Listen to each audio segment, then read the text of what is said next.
Вот мы и подошли ко времени взлета популярности Death Metal. Хотя найдутся и те, кто поспорит со мной, но банда Трея со своей третьей работой до сих пор восседает на флоридской пальме первенства в плане коммерческого успеха. Сложно было представить, что богохульная команда из Южного штата кровавой волной влетит на мейнстримовый Олимп. Добро пожаловать на просмотр третьей части о пионерах Death Metal — Morbid Angel.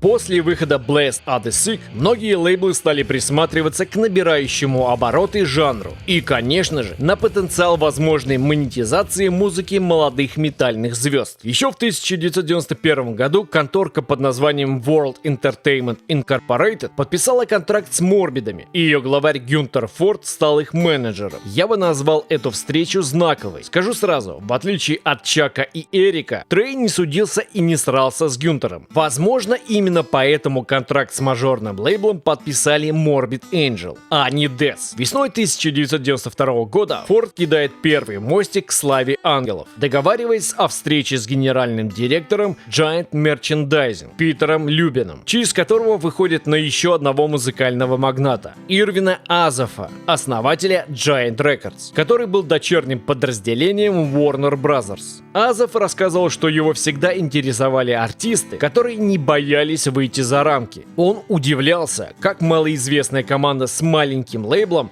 могла собрать такую армию поклонников, и понимал, сколько она может принести, чего она может добиться под крылом Giant. Главной целью, по словам Ирвина, было вытащить компашку из Флориды из мрака андеграунда на белый свет. Но на всякий случай стоит подписать контракт на один альбом, но с возможностью перезаключить потом еще на 5. Я думаю, смешно верить во все сладкие слова и меценатство представителей крупных лейблов. Скорее всего, Азов рассматривал все команды, что подписал Giant, как некий эксперимент. Если что-то из этой копны выстрелит и принесет $1, уже хорошо. Как вспоминает сам Форд, они пришли в кафе «Мороженое», сели за столик, перекинулись парой фраз, и Ирвин спросил у Гюнтера, какое мороженое ему взять. Вот так и был дан старт колоссальному росту популярности Morbid Angel и попытке пустить Death Metal по теплым мейнстримовым водам. Конечно, при таких раскладах обратил ли кто внимание на уход Ричарда из Ангелов?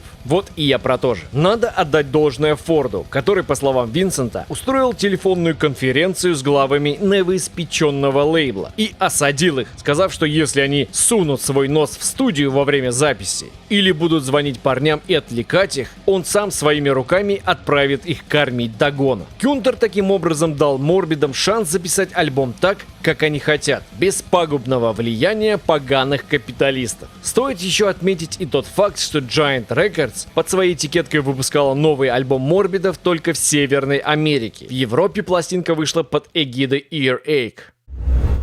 Теперь мы можем поговорить о пике популярности жанра у простых смертных, взлету Morbid Angel к музыкальным небесам, глубокой ротации на MTV, обсуждении их видео Бивисом и Батхедом. Конечно же, это все благодаря тому, что банда Трея записала их, не побоюсь этого слова, легендарный Covenant. Но давайте все по порядку. В конце 1992 года уже трио Морбидов заседает на репетиционной точке, дабы отточить готовый материал для третьей работы, не забыв ковернуть одну песню с Abominations of Desolation. Но помимо крутого лейбла, парням требовался и не менее крутой продюсер, ведь мальчуганы из Флориды готовились взорвать мейнстримовое болото. Такой человек, конечно же, был Флеминг Расмуссен, датский продюсер, известный многим тем, что трудился над несколькими альбомами Металлики, то есть масштаб заявочки на победу приличный. Подход Флеминга был серьезный, и дабы понять, с чем ему придется иметь дело, перед тем, как они войдут в студию, прилетел во Флориду и присутствовал на нескольких репетициях парней. Не зная, насколько повлиял человек, который до этого занимался звуком для более легких команд, и сработал ли на все 100% их дуэт с Томом Моррисом, но альбом получился коммерчески успешным настолько, что другие мажорные лейблы обратили внимание на других исполнителей, подписанных на Earache. Но об этом когда-нибудь потом. Здравствуй, родная Морис Саунд, и здравствуй, Расмуссен. По воспоминаниям Дэвида, новый продюсер больше внимания уделил ударным, над которыми по сути и трудился. По словам Винсента, после того, как Пит отбарабанил свои партии, Флеминг вернулся в Копенгаген, чтобы засесть за работу над пластинкой. Вообще интересна любовь датчанина к ударным. В одном из своих интервью он рассказывал, сколько труда вкладывал в запись барабанов для Металлики и как долго сидел с Ларсом, но еще больше времени он провел с Питом.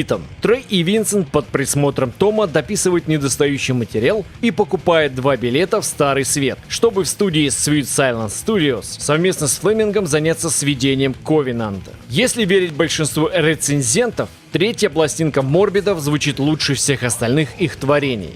Возможно, это так. Стоит отметить, что запись альбома еще была связана и с небывалым для Ангелов концертным затишьем. Отыграв в конце августа 1992 года последние сейшены австралийского тура Morbid Obliteration of Down Under, банда Трея с головой ушла в новый материал и возобновила гастроли лишь после выхода Covenant. Скорее всего, оно того стоило. Ну и конечно, если я не скажу, что на третьей работе у группы стала прослеживаться любовь к английскому алфавиту, где-то расстроится один богохульник. Но вернемся к музыкальной части. Сейчас многим известно, что большинство критиков благосклонно отнеслось к Covenant. Хвалили звук, концептуальность, мощность, скорость игры на инструментах и так далее. Пластинка стала самой продаваемой дэз-метал работой за всю историю жанра. И была еще куча всяких фактов, повлиявших на то, чтобы эту работу многие возвели в эталонную запись от Morbid Angel. Не могу сказать, что совсем согласен, и не за отсутствие явных хитов. Свои боевики тут тоже есть. Возможно, альбом показался мне более монотонным, чем предыдущий. Хотя, если вслушаться, треки весьма разнообразные. Но работа все же весьма добротная. Как я уже говорил в первой части, материал с раннего творчества Ангелов Abomination еще долгим эхом будет бежать по мрачным лабиринтам их творчества. Вот и в Covenant не обошлось без обращения к пыльным архивам. Трек с первой записи под названием Angel of Disease был помещен в середину пластинки. То ли забить хронометраж, то ли еще по каким-то причинам. Я не нашел вменяемого объяснения этому поступку. Песня совершенно выбивается из атмосферы пластинки. И если вы не знаток работ Ангелов, вполне сочтете ее за кавер-версию какой-то малоизвестной флоридской группы. Но к ней мы еще вернемся в самом конце рассказа о Covenant.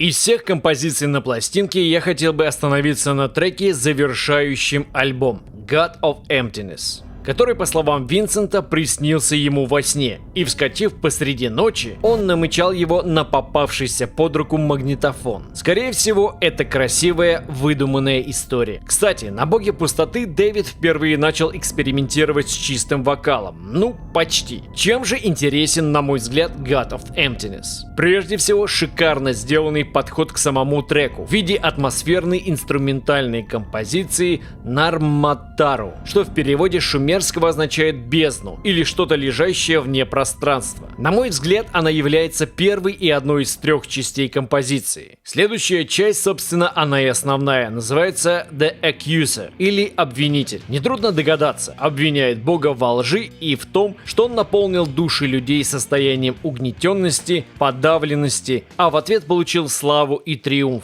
Последняя часть называется The Tempter, Искуситель. Этот фрагмент в текстовом плане короткий и выступает от лица Бога, который требует людей слепо поклоняться ему. Вообще, в основе текста этой композиции и вообще текстов альбома лежит философия Ницше, которой в то время увлекался Дэвид. Точнее, конкретный труд философа Der Antichrist flew auf das Christentum, где Фридрих обвиняет христианство во всех смертных грехах. Звучит как «да бог с ними, с этими богохульниками». Запомните все, что я сказал о треке и явной антихристианской направленности альбома. Скоро нам это понадобится. Конечно же, не столько музыкой значима третья работа Ангелов, сколько тем, как Giant Records поспособствовал скачку популярности жанра среди простых смертных. Именно благодаря им многие вещи, за которые раньше Морбидом била по носу закрывающаяся дверь MTV, теперь внезапно стали некритичны для для канала. Деньги и связи творят чудеса. Headbangers Ball, о котором я уже упоминал ранее, просто не отстает от команды Трея. И Дэвид Винсент становится завсегдатом интервью. А сам Азатот многим позже даже проведет один из выпусков программы. Но это мы забегаем вперед. Набравшие огромную популярность у деградирующей молодежи Америки шоу Бивис и Батхед тоже не остались в стороне и в прайм-тайм крутили God of Emptiness.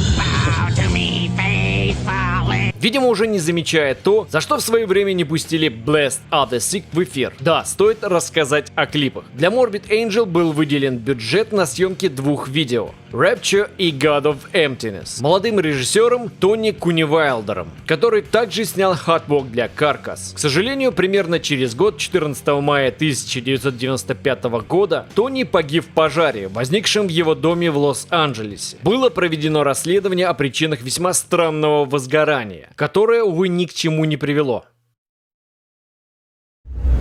Новшеством, хотя и относительным, стало и то, что банда Трея отказалась от рисунков и поместила на обложку альбома сфотографированный сотрудником ERA коллаж мистического характера. И на самом деле она очень пасхальна, не побоюсь этого слова. Полна отсылок к различного рода историческим и не очень событиям. Например, вот здесь жил-добыл 4 века назад во Франции католический священник Урбен Грандье, который стал жертвой политических игр и был обвинен в связи с дьяволом, участии в шабашах и прочих увеселениях. Так вот, эта бумажка, копию которой мы можем увидеть на обложке Covenant, не что иное, как пакт, заключенный Грандье с дьяволом, Люцифером, Левиафаном и бог знает еще с кем, представленный на полном серьезе в суде. Сейчас, конечно, это выглядит смешно, но беднягу заживо сожгли за это на костре. А тут мы можем лицезреть страницы книги церемониальной магии, другое название — книга черной магии и пакты, одного английского масона Артура Эдварда Уэйта. В данном труде он попытался сделать подборку баек о колдовстве, в частности, опровергая многие из них. Кстати, в кругу почитателей Лавкрафта он может быть известен как прототип Эфраима Уэйта из повести «Тварь на пороге». По крайней мере, есть такая легенда. А большинству как соучастник создания колоды Таро. И вот 22 июня 1993 года третья полномасштабная работа от Морбидов увидела свет. И, соответственно, поддержать триумф дэз-металла над мейнстримовыми ушами надо было большими концертными турами. Через 3 недели после выхода пластинки стартует полномасштабный трип по США в компании Creator и Paradise Lost. И смотрите, если раньше мальчуганы из Флориды разогревали публику перед мастерами немецкого трэш-метал, то теперь европейцы ехали с суппортом. По завершении поездки по родным землям Morbid Angel катится в Covenant European Tour с весьма сочной поддержкой в лице корифеев шведского смертельного металла Grave и Dismember. Ну и, конечно, в 1994 году откатывает американский тур вместе с Black Sabbath и Motorhead. И, как мне кажется, сейчас многие из вас подумают, а как трио ангелов могло турить без второго гитариста? И я вам скажу, никак. Здесь мы возвращаемся к Ричарду Брюнеллу, которого и вызвали обратно, чтобы провести тур с все теми же Black Sabbath и Motorhead. Это могло бы назваться возрождением, но, увы, Рича после окончания тура никто не позвал обратно. И здесь мы можем начать повествование о темных временах бывшего гитариста Морбидов. Несколько лет уходит у Брюнелла на улаживание дел в его голове, и в конце 90-х он собирает команду Pets of Possession, которую сам и покидает незадолго до того, как она подписывает контракт с Metal Blade Records. Не знаю, это ли повлияло на его окончательное разложение, но Ричард, увы, уходит 2 ноздрями в кокаиновое безумие. И после 2 поимок с наркотой на кармане его отправляет за решетку. Да, кто смотрел первую часть, Морбиды славятся тем, что не дружат с законом. Но выйдя в 2008-м, Брюнелл решает взяться за голову и в 2010-м поступает в муниципальный колледж Хиллсброу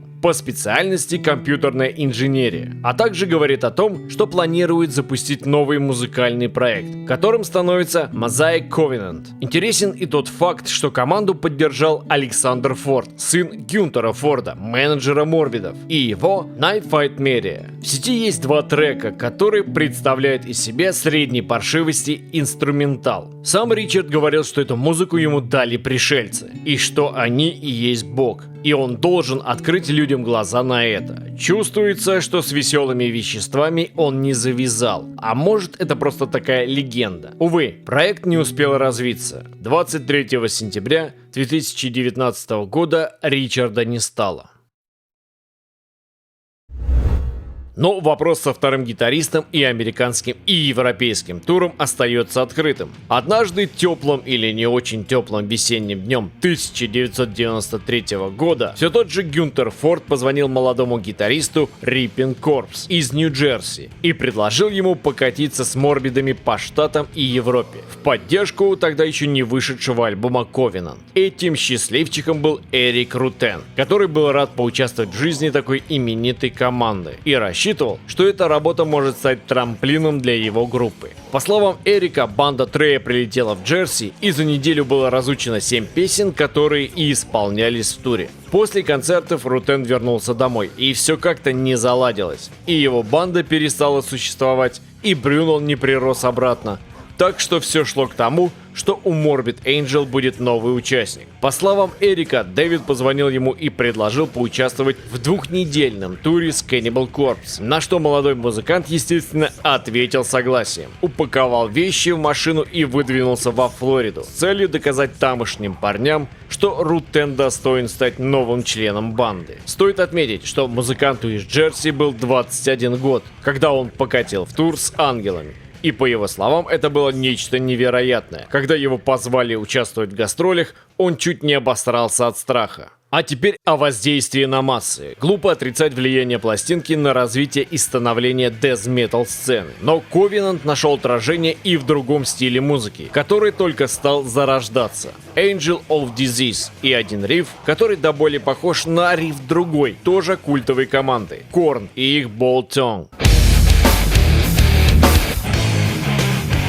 Как два брата-близнеца. Возможно, Корны услышали его еще на Abomination, но очень сомневаюсь, что это простое совпадение. Тем более есть информация, подтверждение которой я, увы, не нашел, что когда-то New Metal парняги собирались сделать кавер на God of Emptiness. Не буду бить себя в грудь и обвинять кого-то в плагиате. Назовем это данью уважения флоридской школе. Тем более Корн в то время плотно сидели на метамфетамине и, возможно, не соображали, где их рифы, а где чужие. Еще один интересный пункт – это ремиксы. Югославская или славянская, как вам будет угодно, группа индустриального характера Лайбах забацала 2 ремикса на треки с Covenant, God of Emptiness и Swarm to the Black. На мой взгляд, абсолютно бестолковый труд. Но вот обложка просто бесподобна. Возможно, это плод моей извращенной фантазии, но на обложке тетя с факелом пытается заглянуть в очко дьяволу. Если ты долго смотришь в бездну, то бездна тоже смотрит в тебя. Отгремели туры, вышли ремиксы. Giant считал прибыль от флоридских гривотрясов и был полностью готов вложиться в выпуск 4-й пластинки от прибыльных парней. Morbid Angel снова квартет. А это значит, пришло время записывать альбом на букву D, который будет переломным для банды Трея, ввиду некоторых обстоятельств. Но обо всем по порядку. Итак, мы переносимся в эру Domination. Эрик наконец-то стал частью команды. Это означало, тебя, малец, кинут в груду острых дэз-метал рифов, которые ты все должен перебрать и запомнить каждую струйку запекшейся крови на них. Рутен, по его словам, репетировал на точке по 8 часов в день, разучивая старый материал и готовя новый, после чего они возвращались к Трею домой и там продолжали лобать до утра. Эрик говорит, что перед записью доминирования не спал по 2 дня кряду. Но это было только начало испытаний для молодого бойца. Новый гитарист пытался впечатлить своих опытных коллег и накидывал тонны материала с целью хоть как-то поучаствовать в готовящейся пластинке. И труд его не пропал впустую. Может, и Трей уже подисписался, но на 4-м альбоме нашлось место и для нескольких композиций Эрика. Eyes to See, Ears to Hear был сочинен совместно с Азатотом и вполне неплох. Nothing But Fear Проходной трек, на мой взгляд, как и This Means War. Инструментально-синтетический Melting интересен. На нем явно отразилось и то, что во время записи Рутен слушал в основном ambient и классическую музыку. Но опять же, в рамках работ Morbid Angel ничего сверхъестественного. А вот Hate Work — одна из сильных песен Domination. Эрик, вспоминая, как создавалась эта композиция, говорит, что изначально планировал интерлюдию, то есть писал очередной вариант инструментальной темы к какому-нибудь треку. Но после того, как закончил, в голове поселилась мысль, что он должен добавить туда гитар и голоса. Мне кажется, этот трек прекрасно заканчивает пластинку, ставя жирную точку и деля историю Morbid Angel на две части. Но пока рано переходить к печальному. На дворе теплый флоридский ноябрь. И в море Саунд на всех парах мчит новый продюсер из Канады, Билл Кеннеди, до этого успевший поработать с Трентом Резнором и его Nine Inch Nails. Выбор, конечно, странный, но как потом окажется, в нем есть определенная логика. Об этом чуть позже. Кстати, легкий налет индустриальщины на альбоме присутствует, но он не так ярко выражен. Билл кроме себя привозит еще кучу оборудования. Помимо того, что было в тамповской студии. Запись длилась примерно 10 недель, с ноября 1994 по январь 1995, после чего ушла на сведение и мастеринг. По словам Рутена, они приходили с Трей в море Саунд в 5 вечера и уходили около 5 утра. И в тот момент, как он добирался до кровати, солнце уже показывалось из-за горизонта. Но, тем не менее, молодому гитаристу было в кайф. Как он выразился, рвать на части этот странный мир, пока тот спит. Только не говорите ему, что когда он во тьме рвал мир, на другом полушарии уже был день. Альбом получился неплохим, хоть и многие ругали его за то, что он потерял скорость, стал более тягучим, чем предыдущие работы. Тем не менее, на мой взгляд, пластинка входит в золотую эру банды Трея. И вот 9 мая 1995 года уши по всему миру услышали Domination, а MTV взяла в ротацию клип на главный боевик с альбома Where the Slime Live, то есть «Где живет слизь». Со слизью, как мне кажется, парни перегнули и посвятили ей все, что только можно. Во-первых, не понимая, зачем в треке на голос Винсента наложили фленджер или что-то подобное, с целью изобразить бульканье слизи. Эпизодически это, конечно, может быть и сработало в плюс, но пустить этот эффект от начала до конца трека, как мне кажется, было лишним. Обложка альбома. Опять же, выражу свое мнение. В начале нулевых, когда мне в руки попала кассета с альбомом Domination, молодой я, посмотрев на оформление, подумал, кто догадался размазать сопли по обложке? Что за убогая рвота вегана-сыроеда, обожравшегося кабачками, или что они там любят есть? Дэвид, вспоминая, как он выбрал оформление к Доминации, я просто увидел, как четвертак падает в собачий понос, и меня осенило. Это шутка, если что. Но, вспоминая, какие концептуальные и крутые обложки были у первых 3 работ Морбидов, думаешь, парни, на чем вы тогда сидели? Даже Винсент путался в показаниях и на интервью, говоря про трек Where the Slime Live, называл разные источники вдохновления. Но мало было зеленых соплей на виниле и CD. Earache решила выпустить крутое лимитированное издание, где в прозрачных пакетиках будет зеленая слизь, возможно, используемая в детских игрушках или что-то типа того. Но что-то пошло не так. Дик, вдохновившись лимиткой от Slayer, точнее Season in the Abyss, так называемый Blood Pack, решил побаловать почитателей дез-металла и лейбла крутой коллекционкой, для чего заказал у какой-то конторы, занимающейся промышленными химикатами, эти самые пакетики со слизью. По словам Персона, найти того, кто займется этим, было не так легко, и откликнулась только одна компания из США. В итоге партия в 1000 дисков была выпущена, упакована и отправлена за море, где она благополучно оказалась на каком-то складе. И тут случилось следующее. Дигу позвонил управляющий складом и сообщил, что коробки были повреждены, некоторые пакетики лопнули, и дальше прям начинается отсылки к фильму «Чужой». Тошнотворно-зеленая жидкость, попав на рабочую робу какого-то бедолаги, прожгла в ней дыру, а капли, попавшие на бетонный пол, оставили на нем несмываемые пятна светло-зеленого цвета. Дабы понять, с чем они имеют дело, руководство склада достало сопроводительные документы на 10 страницах, 2 из которых были посвящены составу и предупреждениям, после прочтения которых у людей, державших эти страницы, остатки волос поднялись ввысь. Не вдыхать, не смотреть, убегать и прятаться. Жижа оказалась жутко ядовитой, груз был опечатан и вызвана специальная команда по утилизации токсических веществ. Но тем не менее, пара коробок все же добралась до офиса Earache, и как ни странно, никто не умер. По словам главы лейбла, диски они утилизировали, хотя он явно лукавит, ибо на eBay всплывал диск, который ушел ни много ни мало за $1200. Ну и еще Дигби говорил о том, что сейчас жидкость высохла и содержимое превратилось в кристаллы приятного зеленого и синего цвета. Но как же так получилось, что производители наполнили содержимое пакетов зеленой смертью вместо безобидных детских лизунов? Как оказалось, слизь для детских игрушек — это запатентованный товар, охраняемый законом от копирования и распространения. Хотя, например, китайцам было бы по боку на эти законы, и они могли дешево и быстро замутить на розлив такие сопли. Так вот, компания, выпустившая эту жижку, придумала свою формулу, совершенно не задумываясь о сферах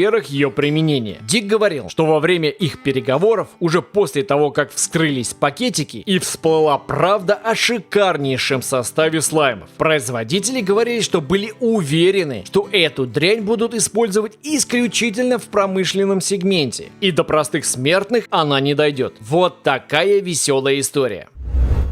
Пластинка стрельнула, и банда Трея отправляется в огромный тур в поддержку альбома. И к середине 96 года отыгрывает более 100 концертов. Вот тут мы и подходим к переломному моменту. Играя на фестивале Graspop в Бельгии 30 июня 1996 года, Дэвид Винсент дает эксклюзивное интервью программе Headbangers Ball, что выходит на MTV, в котором говорит следующее. Этот концерт последний для него в составе Морбидов, и он хочет сосредоточиться на участии в жизни группы своей жены под названием Jenny the Torturous, игравшей в то время вялую пародию на Роба Зомби, куда для записи альбома он притащит Билла Кеннеди. Наверное, бывший басист и вокалист Ангелов подумал, что в середине 90-х индастриал принесет ему больше славы, чем Death Metal, который, резко взлетев, уже метил обратно в глубокий андеграунд. Да, Морбиды минусуют еще одного члена золотой эпохи. Карьера Дэвида под каблуком его жены и прочие проекты, включая вот это. Просто ад. Это отдельная песня, но к Винсенту в рядах Ангелов мы еще вернемся. Так что не прощаемся. Но это не последняя кадровая перестановка. Тихо, не ссорясь, уходит и Эрик, чтобы основать свой вполне себе неплохой проект Hate Eternal. Но он, так же как и Дэвид, еще появится в мрачных рядах флоридских дедстеров. Через несколько лет в одном интервью Ротен проболтается, что ушел из-за того, что Трей хотел самостоятельно писать материал к 6-й пластинке, а это его не устраивало, он хотел творить. Перед распадом, кстати, парни выкатили живую пластинку Entangled in Chaos, вышедшую на Earache. В интервью Винсент на вопрос, зачем вы выпустили лайв-альбом, ответил, что бутлегеры давно уже этим занимаются. А чем они, в смысле Morbid Angel, хуже? Ну и конечно, Giant, уже вдоволь наевшись дэз-металла и поняв, что альбом не принесет барыши, решила, что дальнейшее сотрудничество с парнями из Флориды лишено смысла. Флорида теряет приезжих музыкантов. Нужно привозить новых. Итак, свежей кровью, басом и гортанными звуками становится мало кому известный Стив Такер из Цинциннати. Одним прекрасным днем будущее голосила Морбидов встречает своего земляка Джейсона Вирбрукса, игравшего тогда в Grip Incorporated, менеджером которых, угадайте, кто был. Правильно, Гюнтер Форд и его контора. Собственно, Джейсон и сообщил Стиву, что в Морбидах сейчас есть вакантное место, и дал телефон Трея. Такер, недолго думая, позвонил Азатоту и поболтал с ним на тему поиграть в команде, после чего отправил запись его тогдашней банды Ceremony. Мало чем примечательный, может быть только тем, что в ней одно время играл будущий гитарист Cannibal Corpse, балагур и весельчак, если вы понимаете, о чем я, Пэт О'Брайен. Бати Ангелу, видимо, понравилось то, что он услышал на записи, и место у микрофонной стойки достается Стиву. По словам Такера, они с первых минут разговора отлично поладили,